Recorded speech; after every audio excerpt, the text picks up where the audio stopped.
Fourth question के third part को solve करते हैं। अब थर्ड पार्ट में क्या दिया हुआ है, रोस्टर फॉर्म में एक सेट दिया हुआ है। सेट में नंबर्स क्या क्या हैं, 5, 25, 125, 625। मैंने पहले ही बताया है कि जो नंबर सेट में दिए हुए हैं उसका पैटर्न समझिए आप कि किस पैटर्न में लिखा हुआ है। ध्यान से देखिए, पहला है 5, फिर 25, 5, फिर क्या है अगला 25, तो 25 को 5 स्क्वायर लिख सकते हैं।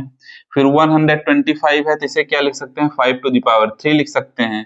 फिर 625 है तो इसे 5 टू द पावर 4 लिखा जा सकता है। तो इस तरीके से हमें नंबर दिए हुए हैं, इस पैटर्न में दिए लिखे हुए हैं। तो अब आप समझ सकते हैं कि किस तरीके के नंबर यहाँ पे हमारे पास हैं। 5 टू द पावर 1, 2, 3 पावर, एक पावर बढ़ती जा रही है, एक पावर बढ़ती जा रही है। टोटल नंबर कितने हैं, 4।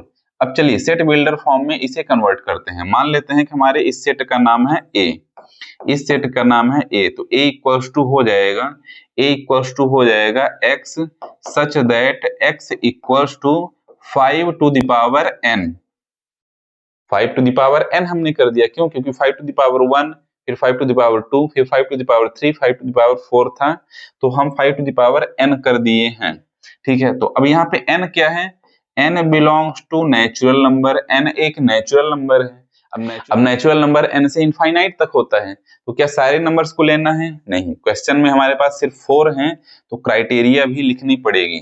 क्राइटेरिया कैसे लिखेंगे, 1 इज लेस देन और इक्वल्स टू n, n की जो वैल्यू है 1 से ज्यादा हो सकती है या फिर 1 के इक्वल हो सकती है, इज लेस देन और इक्वल्स टू 4, और 4 के इक्वल या 4 से कम हो सकती है, लेकिन 4 से ज्यादा नहीं हो सकती है। इसका मतलब क्या हुआ, n की जो वैल्यू है 1 के इक्वल या 1 से ज्यादा होनी चाहिए, 4 के इक्वल या 4 से कम होनी चाहिए।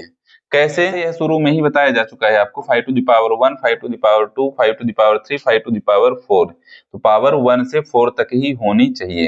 तो इस तरीके से यह सेट बिल्डर फॉर्म में कन्वर्ट हो चुका है।